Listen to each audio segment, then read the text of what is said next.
تمام عمر اسی احتیاط میں گزری کہ آشیاں کسی شاخ چمن پہ بار نہ ہو۔ بسم اللہ الرحمن الرحیم۔ ناظرین، آج سے ہم شیخ الاسلام حضرت مفتی محمد تقی عثمانی صاحب کی زندگی پر ایک یادگاری انٹرویو کا سلسلہ شروع کر رہے ہیں، جس میں آپ حضرت شیخ الاسلام مفتی محمد تقی عثمانی صاحب کی زندگی کے وہ نایاب پہلو دے سکیں گے جو ہر خاص و عام اور ہر طبقے کے لیے نہایت مفید ہوں گے۔ گزشتہ کئی دنوں سے شیخ الاسلام حضرت مفتی محمد تقی عثمانی صاحب کی طبیعت چونکہ ناساز چل رہی تھی، اس لیے پہلا سوال ہم نے حضرت سے ان کی طبیعت سے متعلق پوچھا تو حضرت نے اپنی بیماری کو ایک نعمت قرار دیتے ہوئے کیا کچھ کہا، آئیے دیکھتے ہیں۔ وہاں کا جو وزیر صحت تھا اس کی ہدایت پر بہت اعلیٰ قسم کا VIP کمرہ انہوں نے دیا۔ وہاں پر اب میں نے کہا کہ گھر والوں کو میں اطلاع نہیں کرنا، ذرا پریشان ہوں گے۔ اچھا، تاجکستان سے اس وقت کیا اب بھی شاید کوئی براہ راست پرواز نہیں ہے پاکستان، تو میں نے کہا جو ابھی گزرے ٹھیک ہے ہسپتال میں، تو مگر یہ کہ اللہ تعالیٰ کے انعامات بتا رہا ہوں کہ عین اس تکلیف میں جب کہ باہر غیر ملک میں پیدا ہوئی تو ہمارے اتنے فضلاء وہاں پر تھے تاجکستان میں کہ تانتا بنا رہا باہر، اور 2-3 تو میرے ساتھ مستقل کہ ہر نقل و حرکت، ہر کام کرانا۔ اب کھانے کا بھی حساب کتاب یہ تھا کہ بھئی پیٹ خراب ہے اور درد ہے، انہوں نے دیکھا تو وہ کہہ رہے ہیں پتھری ہے، تو اس کا علاج بھی بڑا مشکل، تو کھانا بھی اپنے مرضی کا نہیں۔ تو پاکستان کے سفیر وہاں پر تھے، ان کی اہلیہ مجھے کھانا بنا کر بھیجتی تھی اپنے گھر سے، پاکستانی۔ تو میں نے کہا یا اللہ، ایک بیماری اور کتنے انعامات، پوچھنے والے، محبت کرنے والے ڈاکٹر، دن رات ایک ڈاکٹر مستقل 24 گھنٹے میرے پاس رہتا تھا، اور جو ہے سب سارے ہمارے ساتھی جو ہیں وہ لگے ہوئے تھے خدمت، اور کھانے کا بھی وہاں سے ایک سفیر پاکستان کی بیوی، اس کو پتہ چلا کہ میں بیمار ہوں تو وہ پاکستانی کھانا بنا کے بھیجوں، کھچڑی وغیرہ یہ وہ۔ تو اللہ تعالیٰ ایک بیماری عطا فرماتے ہیں، ساتھ میں کتنے انعامات ہوتے ہیں۔ ہم لوگ بیماری کو تو لے کے بیٹھ جاتے ہیں اور جو انعامات ہیں ان کی طرف دھیان نہیں ہوتا۔ حضرت والد صاحب رحمۃ اللہ فرماتے تھے کہ ہمارے حضرت میاں صاحب رحمۃ اللہ علیہ تھے، حضرت مولانا سید اصغر حسین صاحب رحمۃ اللہ علیہ، تو ایک مرتبہ مجھے والد صاحب سے بہت گہرا تعلق تھا۔ والد صاحب کے استاد تھے اور بڑے درویش منش آدمی تھے، صاحب کشف و کرامات، اور عجیب اللہ تعالیٰ نے ان کو کمال عطا فرمایا تھا۔ تو والد صاحب سے چونکہ بہت زیادہ گہرا تعلق تھا تو والد صاحب کو پتہ چلا کہ حضرت کو بخار ہو گیا ہے، تو فرماتے ہیں میں حاضر ہوا اور دیکھا تو شدید بخار میں ہے اور بخار میں تپ رہے ہیں۔ تو میں نے اس سے پوچھا کہ حضرت کیسے مزاج ہے؟ کہہ رہے بھائی اللہ تعالیٰ کا شکر ہے کہ میری آنکھ صحیح کام کر رہی ہے، میرا کان صحیح کام کر رہا ہے، میری زبان صحیح کام کر رہی ہے، میرے ہاتھ پاؤں صحیح کام کر رہا ہے، دل صحیح کام کر رہا ہے۔ جو ساری بیماریاں نہیں تھیں وہ گنوائی، تھوڑا سا بخار ہے، اللہ تعالیٰ اس کو بھی دور فرما دے، دعا کرو۔ تو جو بیماریاں نہیں تھیں وہ گنوائیں اور اس پر شکر ادا کروایا، اور جو تھی بیماری اس کا ایسے ذکر جیسے ہے ہی نہیں۔ حضرت حاجی صاحب رحمۃ اللہ علیہ، حضرت امداد اللہ صاحب مہاجر مکی رحمۃ اللہ علیہ، ایک مرتبہ یہ بیان فرما رہے تھے کہ یہ بیماری بھی بڑی نعمت ہے،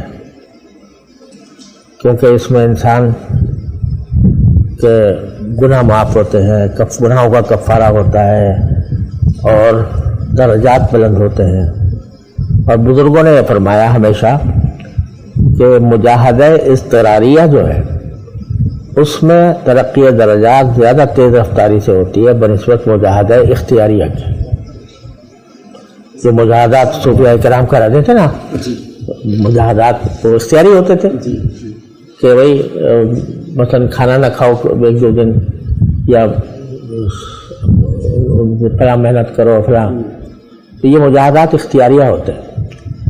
اور جو مجاہدہ اضطراری ہو، یعنی اللہ تعالیٰ کی طرف سے آ گیا، چاہے وہ بیماری ہو یا کوئی پریشانی ہو یا کوئی بھی ہو، تو اگر اس میں انسان رجوع اللہ کی اللہ تعالیٰ توفیق عطا فرما دے اس مجاہدہ اس اضطراریہ میں، تو اس میں ترقی درجات مجاہدہ اختیاریہ سے کہیں زیادہ ہوتی ہے۔ تو یہ اس لیے فرما رہے تھے حضرت حاجی صاحب رحمۃ اللہ علیہ کہ بیماری بھی اللہ تعالیٰ کی ایک نعمت ہے کہ اس میں بندے کے درجات بلند ہوتے ہیں، گناہ معاف ہوتے ہیں وغیرہ وغیرہ۔ تو اس لیے جب تک ہے تو اس کو پر غمگین نہ ہو، بلکہ اس پر صبر کرو، تو انشاءاللہ اللہ تبارک و تعالیٰ اس کو تمہارے لیے ترقی درجات کا ذریعہ بنائیں گے۔ وہ بھی ایک نعمت ہے۔ البتہ ہم اس نعمت کو مانگتے نہیں اپنی زبان سے، کیونکہ ہم کمزور ہیں، تو اس واسطے مانگتے نہیں، مانگتے ہیں صحت و عافیت ہی۔ اتنے میں ایک حضرت یہ بیان فرما تھی بیماری بہت بڑی نعمت ہے، تو ایک صاحب آ گئے، وہ ہاتھ سے معذور، پاؤں سے معذور، اور خدا جانے کیا کیا بیماریاں ان کو لاحق، وہ آ گئے اور حضرت سے دعا کرانے کے لیے آئے۔ تو ابھی تو یہ مضمون بیان فرمایا تھا نا کہ بیماری بھی ایک نعمت ہے، تو ان سے کہا کہ حضرت میں اس بیماری میں اتنا پریشان ہوں، کچھ دعا فرما دیجیے۔ تو حضرت نے فرمایا کہ میں دعا کرتا ہوں کہ اللہ ان کی بیماری کی نعمت کو صحت کی نعمت سے تبدیل فرما دیجیے، ان کی بیماری کی نعمت کو صحت کی نعمت سے تبدیل فرما دیجیے۔ تو جو اللہ والے ہوتے ہیں ان کا نگاہ اور ان کی تعبیرات، اللہ تعالیٰ کے ساتھ تعلق کی تعبیرات وہ عجیب ہی ہوتی ہیں۔ حضرت کی بیماری کے دوران جب اس طرح تھا تو حضرت سوچتے تو بہت کچھ ہوں گے، کہیں جاتے واتے تو نہ ہوں گے، تو اس وقت کیا کیفیات تھی سجی کی؟ کیفیات کیا ہوتی ہیں؟ ہم کہاں، کیفیات تو اللہ والوں کی ہوتی ہیں، ہماری کیا کیفیات۔ لیکن میں نے حضرت والد صاحب رحمۃ اللہ علیہ کو بارہا بیماری کے عالم میں یہ دعا کرتے ہوئے دیکھا، یا اللہ اس بیماری کی نعمت کو صحت کی نعمت سے تبدیل فرما دے۔ اور ایسے ہوئی کہ حضرت والد صاحب قدس اللہ تعالیٰ سرہ کو اپنے آخری عمر میں بستر پر رہتے تھے، اسی پر اپنا کام کرتے رہتے، معرف القرآن لکھ رہے ہیں اور ڈاک کا جواب لکھ رہے ہیں، فتووں کا جواب لکھ رہے ہیں، مجلس بھی ہو رہی ہے، لیکن چارپائی پر۔ تو اسی میں ایک زبردست کوڑا ہو گیا کمر پہ، اور بہت تکلیف، شدید تکلیف، درد سے بےتاب ہو جاتے تھے۔ تو یہ دعا فرماتے تھے کہ اللہ اس نعمت کو صحت کے نعمت سے تبدیل کرو۔ تو والد صاحب کے معالج تھے ڈاکٹر صغیر احمد ہاشمی رحمۃ اللہ علیہ، تو وہ آئے، دیکھا، کچھ علاج کرنے کی کوشش کی، مگر کچھ فائدہ نہ ہوا۔ تو انہوں نے کہا جی بس آخری علاج یہی ہے کہ آپریشن ہوگا، اور میں ایسا کرتا ہوں کہ آپریشن خود کروں گا اور آپ کے گھر پہ کروں گا۔ چنانچہ